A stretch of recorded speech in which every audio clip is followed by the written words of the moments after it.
क्या विकास से हटकर अब दूसरे मुद्दे ला रहे हैं? क्या कोई तोता आपने भी पाल रखा है जिसने वो भविष्यवाणी कर दी कि क्या होने वाला है, इसलिए एजेंडा चेंज किया आपने? तैयार कर लिए सारे सर यहाँ चूक रह गई, मतलब इतना सोना एक दो दिन में तो आया नहीं होगा सर, यानी चूक रह गई और लंबे समय से रही चूक है ये। बता पा रहे हैं आप, पूछ रही है तो एक ओपी जायसवाल का नाम ले रहे हैं, मैं पूछ दूंगा ओपी जायसवाल क्या करते तो डिबेट छोड़ के भाग जाएंगे। आए भाई क्या करते ओपी? आप नाम बता सकते हैं कि कौन से ऐसे बीजेपी के नेता विधायक ऐसे शख्स जिनके घर पर छापेमारी हुई है, अवैध संपत्ति बीजेपी की तरफ, बीजेपी के जो नेता है उनके यहाँ से बरामद हुई हो, हुआ है ऐसा कुछ सर? क्योंकि मैं हूं यासर मलिक, आप देख रहे हैं YS3 न्यूज़। अगर आप भी गोदी मीडिया का विरोध करते हैं तो हमारे चैनल को सब्सक्राइब कीजिए और इस वीडियो को लाइक कीजिए। इस वीडियो के बारे में अपनी राय कमेंट बॉक्स में जरूर दें। कितने साल हो गए सर सरकार में आपको, यूपी में? 4.5 साल जी सर। 4.5 साल में क्या आप इंतजार कर रहे थे कि अलग अलग जगहों पर ये 50 ठिकाने चिन्हित करने में इतना वक्त लग गया, या पीयूष जैन के पास करीब 200 करोड़ कैश होगा, आप इंतजार कर रहे थे जब तक 200 का आंकड़ा या उससे ऊपर हो जाएगा तब छापेमारी करेंगे? सर टाइमिंग पर सवाल है, इस समय क्यों? और पिताजी, मुहूर्त निकालना ये सियासी लोगों का, विपक्षियों का काम है। एजेंसियां जो हैं इनपुट के आधार पर काम करती हैं, उनके पास जो सूचनाएं मिलती हैं जो उनके पास खुफिया जानकारी होती है उसके आधार पर वो कार्रवाई करते हैं। अब उसमें चुनाव है या नहीं है इससे कोई लेना देना नहीं है। यदि किसी के पास अवैध संपत्ति है तो उसको चुनाव रहे या न रहे उस पे छापे तो पड़ेंगे। टाइमिंग पर मैंने पूछा, आपने कहा कि मुहूर्त नहीं निकलता है, सही बात कहा आपने, लेकिन ऐसा क्यों है कि सिर्फ विपक्ष से जुड़े हुए लोग क्या ही छापे पड़ रहे हैं? क्या आपकी पार्टी में या और जगहों पर सब साफ सुथरे हैं? केवल अखिलेश यादव जिनसे संबंध रखते हैं या जिनका संबंध उनसे होगा, विपक्ष यही कह रहा है कि क्या उन्हीं क्या केवल छापेमारी पड़ेगी? और पिताजी थोड़ा बैक में जाना चाहिए और थोड़ी अपने, मुझे लगता है कि जो है जानकारी भी एकत्र करना चाहिए। इसके एक यानी लगातार वहां छापे पड़ रहे हैं, उसमें भाजपा के लोग भी रहे हैं, ऐसा नहीं है। यदि जो भी अवैध काम कर रहा है, यदि किसी के पास ये जानकारी यानी इनपुट मिल रही है तो उनके यहाँ छापे पड़ रहे हैं और देश भर में पड़ रहे हैं। शर्मा साहब, आपने कहा कि बहुत सारे ऐसे बीजेपी के नेता भी हैं जहां पर छापेमारी हुई हो, अगर मैंने गलत नहीं सुना तो आपने यही कहा। आप नाम बता सकते हैं कि कौन से ऐसे बीजेपी के नेता विधायक ऐसे शख्स जिनके घर पर छापेमारी हुई है, अवैध संपत्ति बीजेपी की तरफ, बीजेपी के जो नेता है उनके यहाँ से बरामद हुई हो, हुआ है ऐसा कुछ सर? क्योंकि आपने बोला शुरुआत में। मैं आपको बता रहा हूँ, केवल अभी बता दूं, ये भी आपसे कह दूं, अभी जो है एक बीजेपी से जुड़े हुए नेता ही है, जायसवाल है, उनके यहाँ भी छापे पड़े थे। एक जो है विधायक है उनके यहाँ भी पड़े थे। मेरे कहने का मतलब कोई भी गलत करेगा, कोई भी, उसमें भाजपा हो, समाजवादी हो, बीएसपी हो या कांग्रेस हो, इससे कोई फर्क नहीं पड़ता है पिताजी। प्रश्न ये है कि जो भी गलत करेगा, जो भी गलत करेगा, किसी के कोई भी अवैध संपत्ति इकट्ठा करेगा तो उसके यहाँ ये होगा, इसमें कोई आपत्ति थोड़ी ना है। लेकिन भदौरिया साहब हुए, जरा सवालों के सीधे जवाब हो जाए। पहला ये कि बीजेपी के वो कौन से नेता, आपने एक जायसवाल का जिक्र किया, वो कहां से ताल्लुक रखते हैं, क्या उन पर कार्रवाई अभी तक हुई है? अगर आप ये स्पष्ट कर पाएं या और नाम बता पाएं कि कौन से बीजेपी के नेता हैं जिनके यहां पर भी छापेमारी हो रही है और आपका एजेंडा एकदम क्लियर है, जहां पर भी गलत होगा वहां पर बीजेपी और एजेंसियां खड़ी होंगी, उनके खिलाफ एक्शन होगा, जरा ये स्पष्ट कीजिए। दूसरा, नोटबंदी को लेकर भी सर, रुक जाइए, अभी मैंने कंप्लीट नहीं किया। नोटबंदी को लेकर भी सर, क्या नोटबंदी सफल, क्योंकि ये कहा गया काले धन ले आए जाएंगे वापस, 200 करोड़ की संपत्ति सर एक दो दिन में, कल परसों में तो इकट्ठा नहीं होंगी, वक्त लगा होगा। खबरें तो ये भी हैं सर कि जानकारी पीयूष जैन को पहले से थी कि नोटबंदी होने वाली है, तो वो जो लाइन लगा के खड़े हुए थे सर, जो लाइन में लोग खत्म हो गए पैसों के लिए, वो केवल आम जनता के लिए, बड़े लोगों को पता था क्या कि नोटबंदी होने वाली है? नहीं, ये तो देखिए, ये सब तो अफवाहें हैं। इस पे तो कोई यानी कयास पे बहुत से प्रश्न खड़े किए जा सकते हैं कि किसको जानकारी थी, किसको नहीं थी। ऐसा तो विपक्ष हमेशा अफवाह फैलाते ही रहता है। लेकिन मुझे आश्चर्य हुआ, पहली बात तो ये है कि देखिए, सरकार छापे नहीं मारती है पिताजी, पहले इस बात को समझने की जरूरत है। ये जो संस्थाएं हैं हमारे देश में, ये एक स्वतंत्र संस्थाएं हैं जिनके पास एक खुफिया रिपोर्ट के जो उनको प्राप्त होती है, उसके आधार पर वो इस तरह की कार्रवाई करते हैं और छापे मारते हैं। अभी जो है अपने त्रिवेदी साहब ने अच्छी बात कही, मैं पूछता हूं कि बंगाल में जो छापे पड़े तो क्या अभिषेक मुखर्जी क्या छूट गए हैं? क्या उनके ऊपर कोयला जो खनन के दौरान जो छापे पड़े थे, तो क्या उस केस से वो बाहर हो गए? जो काम करेगा तो कानून उस पर कार्रवाई करेगा निश्चित। अब मैं नाम बता देता हूँ आपको। ओम प्रकाश जायसवाल यूपी जौनपुर से जुड़े हुए हैं, उनके यहाँ भी पड़ा है। अमरप्रीत सिंह जो है वो भी है। तो ऐसे और कई लोग हैं जिनके यहाँ पर भी कार्रवाइयां हुई हैं और वो भी कार्रवाई के अंतर्गत है। क्या अपडेट है सर, क्या हो रहा है वहाँ पर? क्या अपडेट? उसमें जो कानून के तहत जो कार्रवाई उनके ऊपर चल रही है, कार्रवाई काम कर रही है। आप थोड़ा देर इंतजार कर लीजिए, सारे डिटेल्स बाहर आ जाएंगे। मतलब इतना सोना 1-2 दिन में तो आया नहीं होगा सर, यानी चूक रह गई और लंबे समय से रही चूक है ये। नहीं तो मुझे एक चीज बताइए ना, आपने सही भी इस बात का असेसमेंट किया कि 1-2-4 सालों में तो हुआ नहीं होगा, ये तो लंबे सालों से हुआ होगा। तो क्या मैं यदि कयास की ही बात करनी है तो मैं आप पिताजी ये नहीं पूछ सकता आपसे कि 2006 से लेकर 2012 तक बीएसपी की मायावती जी की सरकार थी और केंद्र में यूपीए की सरकार थी, क्या उस दौरान में नहीं आया होगा? तो जांच होने दीजिए ना, पता चल जाएगा किसके शासनकाल में क्या क्या हुआ है। खुलने तो दीजिए। क्या ये शासन में नहीं रहे? समाजवादी जो है 2012 से 17 तक नहीं रहे? क्या उस बीच में केंद्र में जो है यूपीए की सरकार नहीं रही है? ठीक है, तो ये कहते हैं आप कयास से पे बात ना करें ना। जवाब दे दूं तो मैं इसलिए आपको कह रहा हूं कि ये राष्ट्रीय सुरक्षा से जुड़ा हुआ निश्चित मसला है, तभी तो केंद्रीय एजेंसियों ने तत्काल उस पर कार्रवाई प्रारंभ की है, जांच प्रारंभ कर दी है। शर्मा साहब ठीक है, भदौरिया साहब जवाब देखिए, शर्मा साहब को थोड़ा पढ़ लिख के आना चाहिए। केंद्र की एजेंसी होती है, एयरपोर्ट पे कोई स्टेट ऑफिसर नहीं लगे होते, ना पुलिस वाले लगे होते हैं। और 7.5 साल से आपकी सरकार है और नोटबंदी कुछ दिन पहले ही हुई थी और नोटबंदी आपकी सरकार में हुई थी, तो काले नोट कैसे आ गए? जिम्मेदारी आपकी होती है, जिम्मेदारी से क्यों भाग रहे हो? आपके पैसे अपने पैसे छुपा रहे हो और बाद में उसको बता देते हो, टर्नओवर बता के उसको बचाना चाहते हो उस व्यक्ति को कि 177 करोड़ का टर्नओवर भी बता दोगे और उस व्यक्ति को बचा भी लोगे और सोना भी इंपोर्ट करवा के उसके यहाँ घर में कैसे पहुंच गया जरा बताइए। और इधर उधर कहानी मत गाइए, सुन लीजिए कान खोल के। शर्मा साहब मेरा एक काउंटर सवाल है, आप ये बताइए ना क्या सबके जवाब दे रहा हूं सर, क्योंकि क्या हो रहा है, भदौरिया साहब भी बोलेंगे, आप दोनों बोलते रहेंगे, तो सर एक एक करके आपको बोलिए।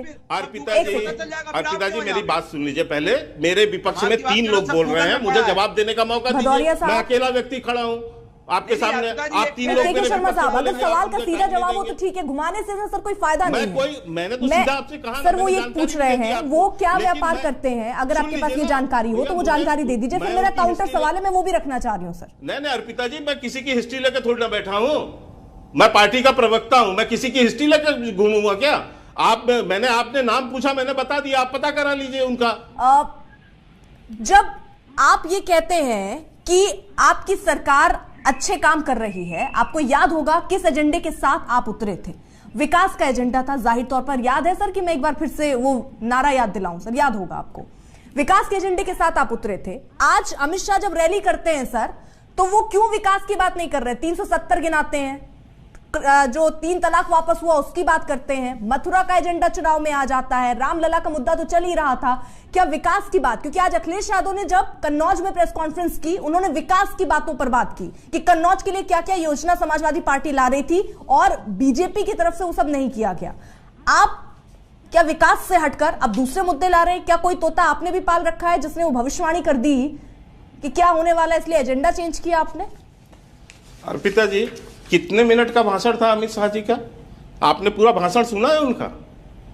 क्या बोला है उन्होंने? आपको सेलेक्टिव 3 बातें उसमें समझ में आई। क्या धारा 370 हटाना गलत है? आपने क्या उसकी चर्चा हमने कर? नहीं चर्चा कीजिए सर। मैं क्या बात कर रही हूँ, मैं पूछ रहा हूँ एजेंडा चेंज हुआ है क्या? कहिए ना, एजेंडा चेंज हो गया है, तो कौन सी बड़ी बात हो गई? 370 की बात की बड़ी चीज है। अभी बाइक तैयार हो गई हो तो बताइए। आप मुझे बोलने दीजिए ना। नहीं किसी दिन भी आप बोलने देंगे तो मैं बता दूंगा। ये चुनाव संपन्न होने के बाद ही चुनाव को देखिएगा। बंद कराइए तब मैं बोलूंगा। अब पिताजी ऐसे कैसे डिबेट हो सकता है? ऐसे कैसे डिबेट हो सकता है? ये बगुला भगत है, इनके पास कुछ नहीं है। ऐसे कैसे डिबेट हो सकता है? आप मुझे बताइए, ऐसे कैसे डिबेट ऐसे ही हो सकता है कि पहले बात करो महंगाई पर, बात करो किसानों के ऊपर, बात करो नौजवान को नौकरी के ऊपर, बात करो महिलाओं की सुरक्षा के ऊपर। डिबेट ऐसा नहीं हो सकता है कि अमित शाह। अर्पिता जी, आप कंट्रोल नहीं कर पा रही है तो मैं बात मुझे समझ नहीं आती। जब विपक्ष में चले जाते हैं तो ही जनता की याद क्यों आती है भाई? क्यों आपको तब याद आती है कि बेरोजगारी पर बात होनी चाहिए, रोजगार पर बात होनी चाहिए? जब विपक्ष में होते हैं तो ही ये क्यों आपको याद आता है? जब आप सत्ता में थे आपने कितनी बात की इसकी सर? अर्पिता जी सुन लीजिए, अर्पिता जी सुन लीजिए। के शर्मा साहब एक सेकेंड। अच्छा महंगाई पे बोल दो, चलो महंगाई पे बोल दो, शर्मा जी महंगाई पे बोलो। नहीं, मैं तो अभी आपके प्रश्न के जवाब में सारे लोगों के साथ दे रहा हूँ। नहीं महंगाई पे बोलो, थोड़ा आप मुझे समय दीजिए, मुझे तो आप बीच में जो है आप महंगाई पे बोलो, महिला अत्याचार। शर्मा कोई साहब भी इसमें कुछ भी कहीं चिल्लाने लगता है तो फिर ऐसे कैसे होगा? शर्मा साहब मेरा देखिए सवाल मैं एक बार रिपीट कर दूं क्योंकि मुद्दा ना बहुत भटक जा रहा है। मेरा सीधा सा सवाल ये है, क्या बीजेपी ने आगे आने वाली स्थितियों को या जो अभी चल रहा है उसको भांपते हुए कोई एजेंडा बदला है? क्योंकि विकास की जितनी बात पहले हुआ करती थी अब उतनी बात नहीं हो रही, क्योंकि अब आपको तो इसके साथ उतरना होगा ना कि आपने 5 साल सरकार में क्या किया, बजाय इसके विकास की बात करते हुए 370, 3 तलाक, इन मुद्दों पर, या मथुरा में मंदिर बनेगा, क्या इन मुद्दों के साथ आप चुनाव में जा रहे हैं या मुद्दा कुछ और? या फिर ये भी चल रहा है छापेमारी, इससे आप दबाव की राजनीति कर रहे हैं? देखिए कोई मुद्दा नहीं बदला है। हमने स्पष्टता के साथ कहा है कि हम विकास के मुद्दे पर चुनाव लड़ेंगे। हमने जो वहां पर आम जनता के लिए, गरीब जनता के लिए जो कार्य किए हैं, हम उन्हीं विकास कार्यों की बात कर रहे हैं। यदि हमने 2.5 करोड़ से ज्यादा वहां पर शौचालय उत्तर प्रदेश में बनाए हैं तो हम उसकी चर्चा कर रहे हैं, हम जनता के बीच जा रहे हैं और अपनी बात को उनको बता रहे हैं। यदि हमने वहां पर 4.5 लाख युवाओं को सरकारी नौकरी दी है तो हम उसकी भी बात कर रहे हैं। यदि हमने वहां पर मुफ्त में जो है कनेक्शन, गैस कनेक्शन दिए हैं तो हम उसकी भी बात कर रहे हैं। हम जनता को वहां पर अभी जो है निःशुल्क में अनाज दे रहे हैं तो हम उसकी भी बात कर रहे हैं। सारी चीज कर रहे हैं। लेकिन मुझे आप कह रहे हैं कि आप एजेंडा बदल रहे हैं। मैं पूछता हूं अर्पिता जी कि कौन लेकर आया वहां जिन्ना की बात किसने चालू की? तो क्या उसका जवाब न दें? आप हमारे देश के महापुरुषों के साथ उस देश विरोधी व्यक्ति की यदि तुलना करेंगे और साथ खड़ा करेंगे तो हम जवाब नहीं देंगे आपको। कौन गया अयोध्या में जाके ब्राह्मण सम्मेलन करने? क्यों? ये अयोध्या जो अछूती जाती थी जब ये मुख्यमंत्री, तो उन्होंने किस मुद्दे पर बात की? अखिलेश यादव ने किस मुद्दे पर बात की? वो कह रहे हैं बीजेपी ने विकास कामों में रोड़े अटकाए। अमित शाह कह रहे हैं कि राम मंदिर के कामों पर रोड़े अटकाए गए। किस पे? मुझे एक चीज बताइए, अखिलेश यादव क्या 5 दिन सरकार में थे या 5 साल सरकार में थे? जो ये बात वहां पर दुनिया भर की जो लंबी लंबी हाँक रहे हैं बैठ के कि हाँ ये हमने योजना बनाई थी, हमने वो योजना बनाई थी, हमने ये योजना, तो क्यों नहीं पूरा किया? 5 साल क्या कर रहे थे? घास छील रहे थे वहां पे बैठ के? आपको काम नहीं कर रहे क्योंकि आप भ्रष्टाचार कर रहे थे, आप माफियाओं का संरक्षण कर रहे थे, इसलिए आप जो है आप योजनाएं तो आपने एक दिन में 910 योजनाओं का जो है लखनऊ के अंदर में पार्क में आपने शिलान्यास किया। वो भी चुनाव के 10 दिन पहले। आपके बोलने के समय कोई बोलता है तो तकलीफ बहुत होती है आपको सर? अरे क्यों मुझे बोलने नहीं दिया? मुझे बोलने नहीं दिया। आपको सर हमेशा ऐसा लगता है कि आपको कभी बोलने नहीं दिया जाता है। क्यों बोलने दूंगा? सर डिबेट चलती है, भाषण नहीं चलता है, एक ही शख्स लगातार बोलता रहेगा सर। सब बोलेंगे लेकिन समाजवादी गुंडागर्दी नहीं बोलेंगे। एक सेकेंड, ये समाजवादी गुंडागर्दी मत कीजिए यहाँ पर। मैं ये कहता हूँ मैं आपसे शर्मा साहब, ठीक है आपको घुमा दिया, मैं सीधा सवाल पूछ लूं? नहीं मैं बात तो करूं, आप मैं अपनी बात तो करने दीजिए मुझे जो मैं कह रहा हूं।